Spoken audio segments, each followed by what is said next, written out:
from the First Baptist Church of Hogansville. We sure do love you. Thank you for coming back. We have a wonderful song service for us this morning. And just want to come and tell you we love you and thank you for being here. And call somebody, invite them, and we'll appreciate you. Let's bow our heads for prayer. Father, we love you now. Thank you for loving us. We just pray, God, you'll minister to us, God, at a unique time, at an unusual time, God, and help us focus on your word this morning and do what you have us do and be what you have us do. Lord, thank you for everything you've done for us. And we do ask you, God, to help us get back to some sense of normalcy as soon as we can and as quick as we can according to your will. But God, you know what we do. So we're going to trust your timetable and trust your schedule. We love you, God. Thank you for loving us. It's in Jesus' name I pray. Amen. Singing for this morning is Miss Sandra Lee.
If you'll follow me in your Bibles, Daniel chapter 6. Daniel chapter 6. These are unusual times.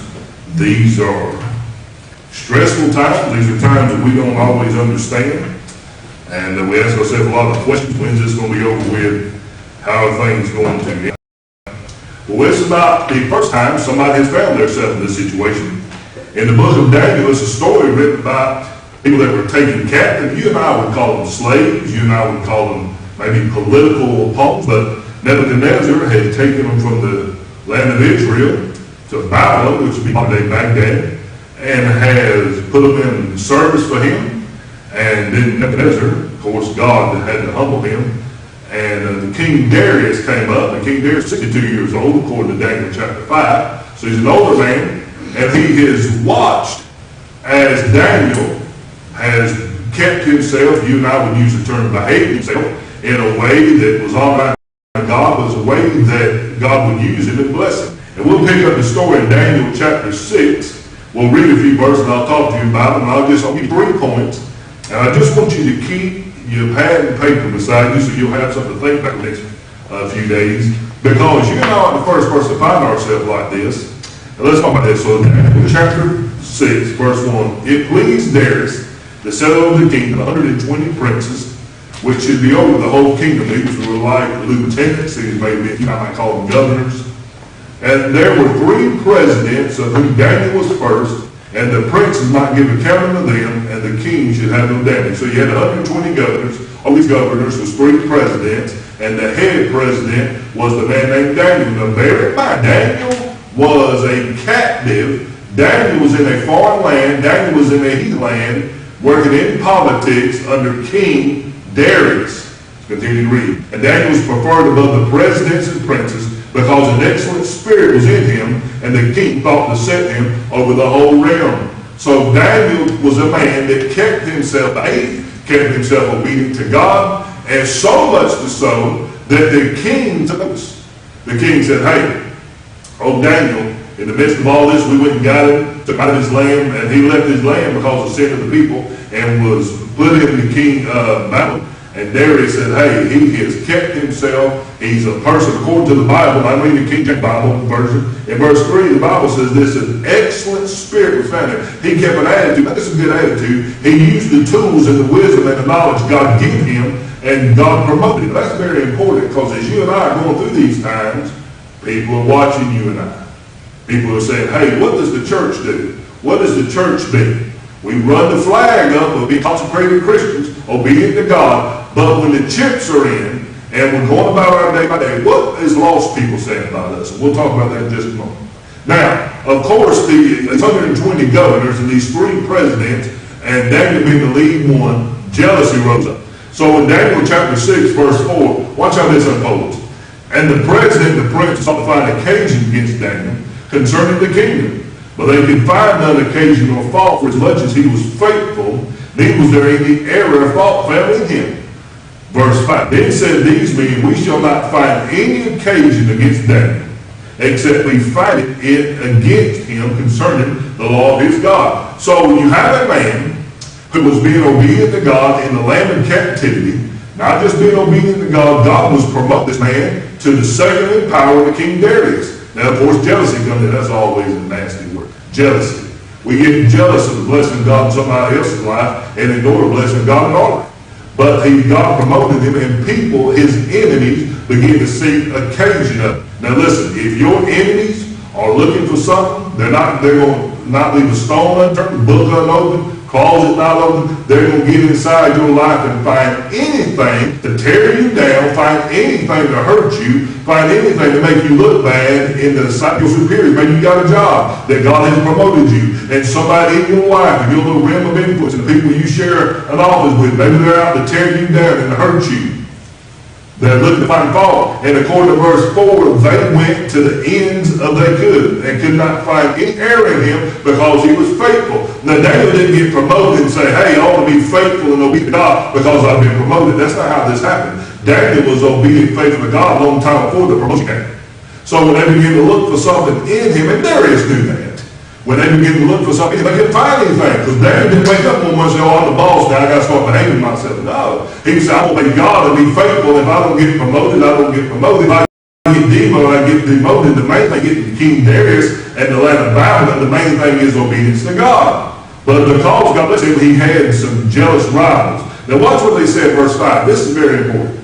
Then said these men, We shall not find any occasion against Daniel. His enemies looked up and said, there's nothing. We turned every stone we can. He don't have a girlfriend he's running around with. He's not having any problems. He's not cheated the state. He's not got any bad pictures. Nobody says anything bad about Daniel except his commitment to Christ. And that's what it said in verse 5. Except we find it against him concerning the law of his God. Here's what they said. We're going to have to get to him in and around his obedience to God. We've got to take his obedience to God and attack him through that. Well, how do you do that? They concocted a plan. And in verse 6, the presidents and princes assembled to the king and said, thus saith the king Darius, live forever. Look at verse 7. All the presidents of the kingdom, the governors, the princes, the counselors, the captains have consulted together to establish a royal statute and make a firm decree that whosoever shall ask a petition of any god or any name 30 days, save thee, O king, shall be cast in the lion's den. Now, if you back up to the first word in verse 7, it said all. They didn't know about this, so they exaggerated the truth. Always when people start attacking you, they will lie about you. They will start making false pretenses about you. They will come up with conjecture. And the reason why King Darius signed this in the law of Medes and Persia, which means it can't be changed, it's like amendments, you can't change them. One reason why they did is, according to verse 7, he said all the presidents of the kingdom did this.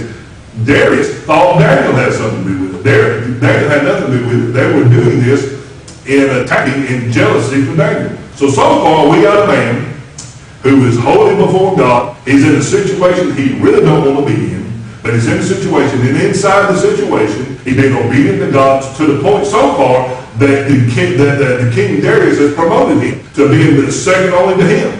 Now, of course, when you get promoted, people start getting jealous. People have gotten jealous over it. They've gotten jealous over it so bad, they start conniving and trying to find things wrong with it. And Daniel's character was of such perfect, such good, and such holiness before God. They couldn't find anything wrong with it, to the point his very enemies said there's nothing wrong with it. To the point his enemies said, we're going to attack him and hurt him. We've got to attack him and hurt him in his walk with God.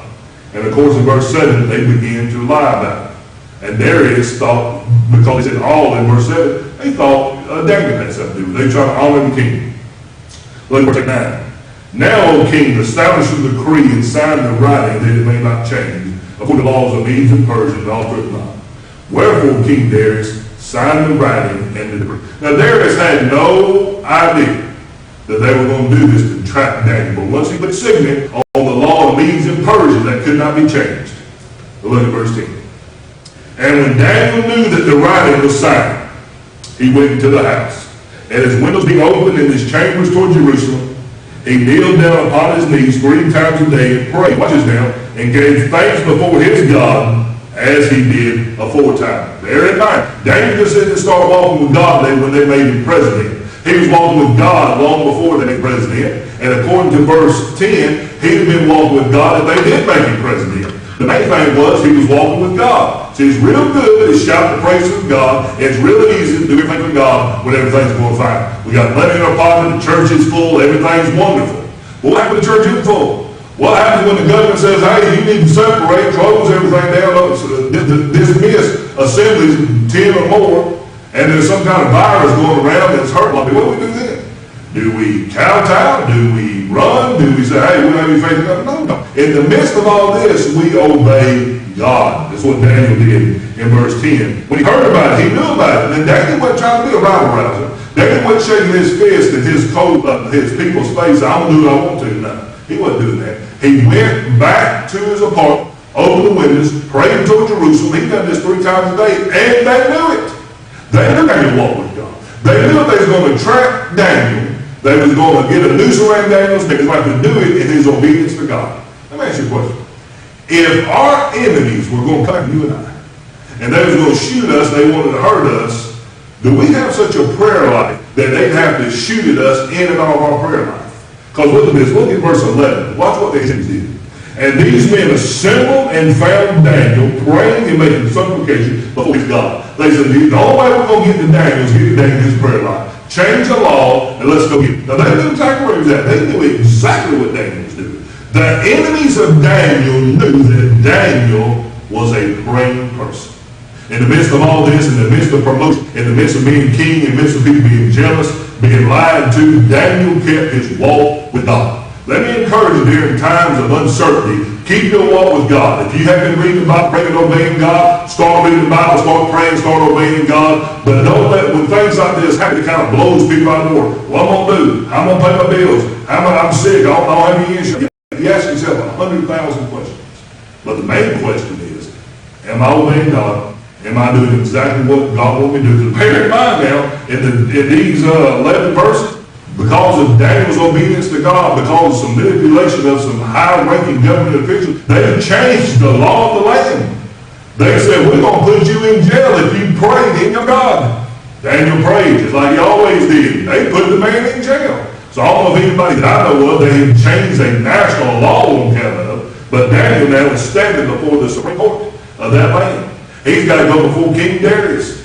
His co-workers have got jealous and manipulated, told false accusations against him, that he's wanting to preach that to Darius. Watch this now, verse 12. And they came here and spake before the king concerning the king's decree. Hast thou signed the decree? And every man shall ask a petition of any god or man within 30 days, say thee, O king, shall be cast into the den of lions. The king answered and said, this thing is true according to the law of the Medes and Persians, which alters not. Verse 13. Then answered they and said before the king, that Daniel, which is of the children of the captivity of Judah, regardeth not thee, O king, nor the decree which thou hast signed, but made his petition 3 times a day. Now, Daniel very much appreciated King Darius. King Darius knew that, but they kept lying. See, if the truth don't back, tell all the lies you want to. That's what they said when they crucified Jesus. Pilate, you remember him? He washed his hands, threw his hands on the publicans, threw his hand on the Pharisees, says, I find no fault in this man. He's done nothing wrong. There's nothing, he's done nothing to be crucified. What did the religious people say? Crucify him. There's no reason to crucify him. Crucify him. He's done nothing wrong. Crucify him. And this is what they said. They said, if you don't crucify him, you're not a friend of Caesar. He's trying to overthrow the kingdom of Caesar. Jesus didn't try to do that. And the Pharisee and the religious people knew that. But the truth didn't matter. In the story of Daniel, the truth did not matter. These guys were telling one lie on top of another one, on top of another one, to back up another. They said first in verse 7, all the kings said this. All the kings didn't say that. Then they said in verse 13 and 14, said, he has no regard for you, King Darius. He has no regard for you all. That's not true. Daniel had a lot of respect for King Darius. Daniel held King Darius high up in his position. But Daniel's heart was more obedient to God than it was to King Darius. Now, they could have passed any law they wanted to. Daniel prayed. They said, Daniel, we're going to honor you, but you got to not pray today. Daniel would have prayed. They said, Daniel, we're going to put you in jail if you keep praying. Daniel prayed. In the midst of this we're going through, keep praying. In the midst of what we're going through, keep loving. In the midst of what we're going through, keep obeying. Everything that you did up until this point is obedience to God. Keep obeying. If we do anything, let it drive us to the throne of God. And that's one thing that's going on there. One of the things the mind of God, I'm sure of, in the process of God's got the entire world's attention, he said, come talk to me. Let me tell you what I got in mind for this. God's got a lot of things. All of a sudden, God has the entire world's attention. There's more televangelists right there than me. People all over the place this morning, this time, is talking through a camera into the hearts and lives of thousands of people. God's got everybody's attention. God said, come here, let me talk to you. Let me get your attention. Daniel said, I'm going to do what I'm supposed to do, regardless of what you say. He wasn't being disrespectful. He was being obedient to God. Look at verse 16. Then the king commanded. They bought Daniel. Back at verse 15. And these men assembled unto the king and said to the king, now, O king, that the law of the Medes and Persians is that no decree nor statute which the king established shall be changed. Well, they said, he did it, you said it, you got to put him in jail. He did it, and Darius all of a sudden, wait a minute, I've been trapped. Wait a minute, you boys have lied to me. But his hands were tied, let me verse 10. Then the king commanded, and they brought Daniel and cast him to the den of lions. Now the king spake and said unto Daniel, this is what the heathen king said. King Darius said to Daniel, thy God, whom thou servest, listen what he said, continually he will deliver thee. Darius was a heathen king. He looked at Daniel and said, Daniel, the God that you serve, not half-hearted, not sometime, not when everything's going good, not when you sit in the palatial palace. He said, the God that you serve continually. What did he say about it? He will believe. This was a heathen king. Then Daniel, he saw the hand of God on them, and he knew that these other presidents and these other governors had tricked him and made him sign a law that would put Daniel in the lion's den. He couldn't back up. He said, you know what, Daniel? I've seen the hand of God in your life enough. God's going to deliver you. That's in verse 16. That's what that's in verse 17. A stone was brought and laid upon the mouth of the den, and the king sealed with his own signet, and with the signet of his lords, and the purpose might not be changed concerning Israel.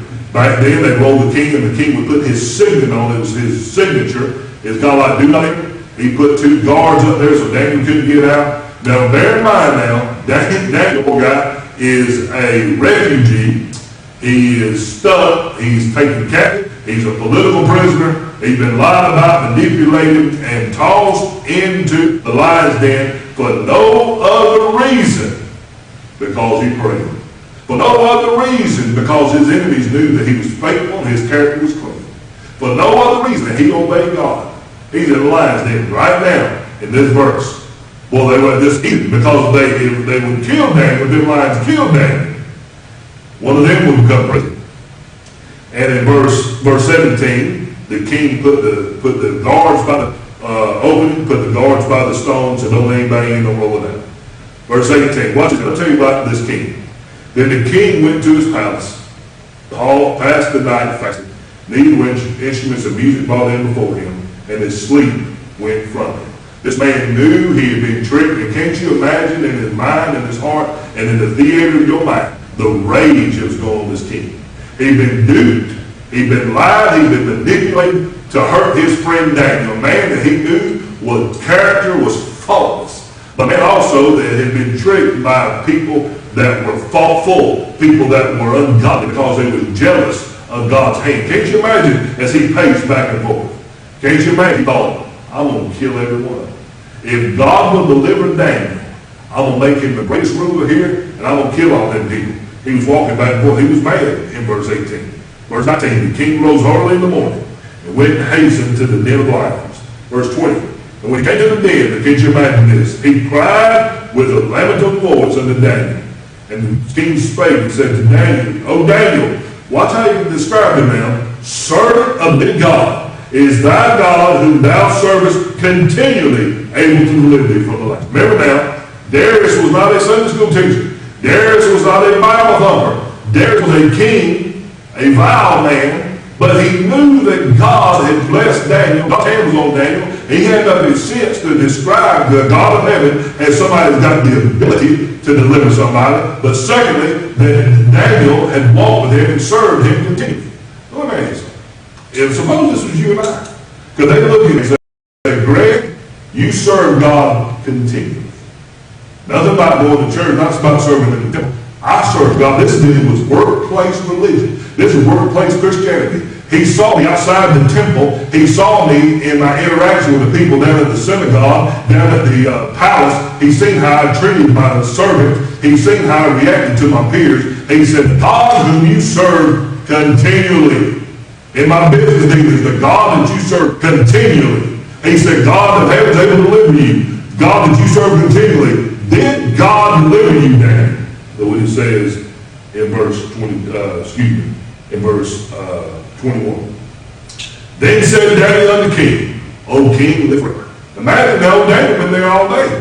Now, I don't know how Daniel's stature. They probably wouldn't take long to eat. Some people may take long to eat than others, but not Daniel. Daniel said, O king, live forever. That night, Daniel pillowed his head on lions. That night, horrible punishment was delivered to a man who did nothing wrong, except obey God. And that night, God shut the mouth of the lions, and Daniel pillowed his head. There's a painting, it's an old painting, and here's the picture. Daniel is standing in the prison with his hand behind his back, holding his hand, looking out a window to the moon. Behind him are bones strung all over the place, and big lions are asleep. And the story of the painting is this. that Daniel, during his darkest days, did put his eyes on lions. During Daniel's darkest days, he put his eyes on the Lord. Stories told, Charles Stanley told the story, that during some days when he was bound at First Baptist Church, and he was really just tough time. He was thinking about leaving, they were trying to run him off, and just things got real bad. A nurse came to his house, and a retired nurse, and took him upstairs, and this painting she had was on the wall of the hallway. And she said, "Son, what do you see?" She said, "I see a lion, I see Daniel, I see these bones." She said, "You're missing the main part of the painting." Daniel had his eyes on the Lord, not on the lions. May I submit to you, this is the story of Daniel and the lions den. In verse 22, here was Daniel's response from down there waking up with them lions. "My God has sent his angel, and has shut lions' mouths, that they have not hurt me. For as much as before him innocence was found in me, and also before thee, O king, have I done no hurt." Now I want you to see the progression of that. Daniel said, before God, there was no, our innocence was found in me. We read a few minutes ago where the enemies of Daniel was unturning every stone, opening every book, opening every closet, trying to find out if Daniel was honest. Now, hey, that may be a bit tricky. Daniel may be able to hid something they couldn't find, didn't know everything about Daniel, but they did, didn't he? But you can't hide anything from God. And Daniel said, verse 22, innocence was found in me. God knew that I had done nothing wrong. So did you, O king. But because you signed this thing in the law, I'm down here. But God sent his angel to shut the lion's mouth, and I've not done anything. That's verse 22. Now look at verse 23.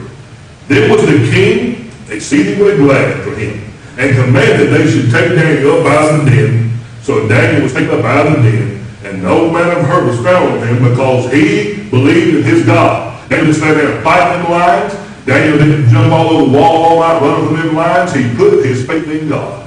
The same God he served at this point is the same God that Daniel will continue to serve as they led him out of this jail. Read verse 24. And the king commanded, and they brought those men which had accused Daniel, and they cast them into the den of lions.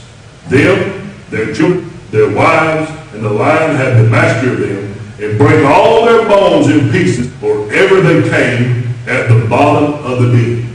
So Daniel, remember him pacing back and forth in the palace that night, King Darius. Darius said, Daniel is delivered in the morning.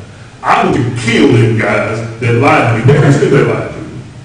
Darius knew exactly what lied to him. He didn't sign the law of means and purchase. He couldn't back up, but he couldn't add to it. And he said, Daniel, are you alive? He said, the God has found innocence in me, so have you, king. Let him out. The Bible says he was exceeding glad. Then he went and got them guys that lied about it and threw them in there. And it wasn't because the lions were hungry. It was because the angels shut their mouth. Them lions were hungry. And as these people, before they even hit the floor of the den, they were killed because these lions ate them. Then King Darius stood up. Now he made another decree. Watch this now. Then King Darius wrote to all the people, nations and languages, that dwell in all the earth, peace be multiplied unto you. I make a decree that every dominion of my kingdom men tremble and with fear before the God of Daniel. For he is the living God, steadfast forever. And his kingdom which shall not be destroyed, his dominion shall be even unto the end. He delivered and rescued, working signs and wonders in heaven and in earth. And who had delivered Daniel from the paws of the lions? So this Daniel prospered in the reign of Darius and in the reign of Cyrus, king of Persia. So after it was all said and done, Daniel was cast out of the lion's den, brought him out of the lion's den, and he judged the other people. God prospered him again. Let me ask you 3 questions. I'm going to be done. Number 1, can people find fault in me? If I was put under the examining light of the people that know me, the examining light of the people that know me, could they find fault in me? They can find any fault in that. We want God to bless us like he blessed Daniel, but are we willing to live a life of obedience like Daniel was? Very important we understand that. Because nobody can find anything wrong with Daniel, including God. He said, innocence was found in me. God knew I was clean and righteous, not perfect, but clean and righteous. He was blameless. Blameless don't mean perfection. Blameless means he was obedient, clean, with no sin in his life. Can people find fault in me? Your saying used to be, if we was on trial for being a Christian, would there be enough evidence to convince us? They asked our co-workers, they asked our family, they asked the people that we work with, our bosses, is Greg a Christian? They say, I didn't know Greg went to church. Y'all hear how he acts down here. Very important. Number two, how do we act when the other people are being promoted? Are we jealous, or do we congratulate and pray for them? Do we retaliate when people get jealous of us? Retaliation should not be found in the heart life of a Christian. That's not what Bible. Matter of fact, that's not one of the fruits of the Spirit. How do we react when somebody we know gets the promotion we want? We get mad, we get angry, we talk about it, we lie about it. That's a millennia-old plan. They were doing that in the days of Daniel. They was doing that in the book of Genesis. Or do we thank God that they got promoted? Have you ever thanked God and prayed for the person got the thing you wanted, got the car you wanted, got the mate you wanted, got the money you wanted? How do we treat people that get what we want? Jealous of them? We start acting like these people do. We want to hurt somebody. How do we act? How do we act when we're promoted? Do we get the big head, chest blown out, being mean and hateful to everybody? Well, we just don't see your eyes? Or we just remain and realize that God put us in these positions. We find ourselves in times like we are right now. Unusual times. Pressing times, yes. Financially tight times. How do we act? Well, if God's what he said he was, he'd take care of all this. Not exactly what he said he was. And this is running by the plan of God. God stopped everything to get our attention. See, we fight, moan, and groan when God wants to do something. He stops everything. How if God will work in our heart life? But the main thing I'll leave you with is this. In the midst of all this chaos, it moaned in the lion's den, Daniel never stopped his prayer life. If you don't have prayer life, let me this morning encourage you to get one. Start. Write down everything that's going on in your heart life and pray through it. Read the Bible. Talk to God. Be obedient to God. And ask God to help. They didn't just start praying 3 times a day when they signed the law and said he couldn't. They had been praying 3 times a day ever since he was in Jerusalem. And he got back. They put him as a refugee. They put him as in captivity. And in the midst of captivity, he was obedient to God. In the midst of being lied about, jealousy, being trying to be provoked, he did not retaliate. He prayed. What do you and I let come between and hinder our prayer life? What do you and I let stop us from being with God, obeying God, and doing what he wants us to do? Daniel's a wonderful subject. Daniel's a wonderful human being. He went on and God gave him another revelation about the end time. The book of Daniel, the book of Revelation are keys and locks. To understand Revelation, you got to understand the book of Daniel. But he's cast in the lion's den. God said, Daniel, I find no fault in you. Did God put Daniel in the lion's den? Yeah, he wouldn't have been in there. He wanted to show everybody else that Daniel loved him. Can God trust you and I? In the midst of all this going on, what will let hinder our prayer life? What will let hinder our Bible reading? What will let hinder our submission, surrender, and obedience to God? As long as you and I are getting up, we may be stuck in our house. We may can't go anywhere. But are we obedient to God? Do the people next door know we're obedient to God? Does our co-worker know we're obedient to God? This is very important. 3 things. Can people find fault? Can people examine my character? You know what Greg is noted. Number 2, how do I treat people who got what I want? Got my position, got my place, got what I wanted to do. Am I jealous? Do I get mad? I'm just going to leave. That's modern day Christianity. That's how church operates the world. Somebody gets something they ain't get, they leave. Don't be like that. That's not Bible Christianity. Bible Christianity is I'm going to support them and pray for them. The third thing, I'm finished. What do I let hinder my prayer life? We let a lot of things. God stopped the world. God stopped a whole lot of things. We can take this time now to redevelop our prayer life. We ought to do that. Let's pray. Father, we love you now. Thank you for loving us. We just pray, God, you'll minister to us through Daniel. Help us do what you have us do. God, help us not have any anger or revenge in our hearts. Help us do what you have us do. Minister to us, God. And help us love people, not be jealous of them. And help us promote them and pray for people. And God, help our prayer life be paramount to everything else. Not just a prayer time, a life of prayer. And help us, God, do what you want us to do and be what you want us to be. Help us, God. We sure do wish and pray, God, that you did this coronavirus and lift this. We can't be together. But you know we love our church. This night, I just pray that you bless them. In Jesus' name, amen. Wednesday night, 7 o'clock, we'll meet by study again. God bless you. have a good week. Call me if you need.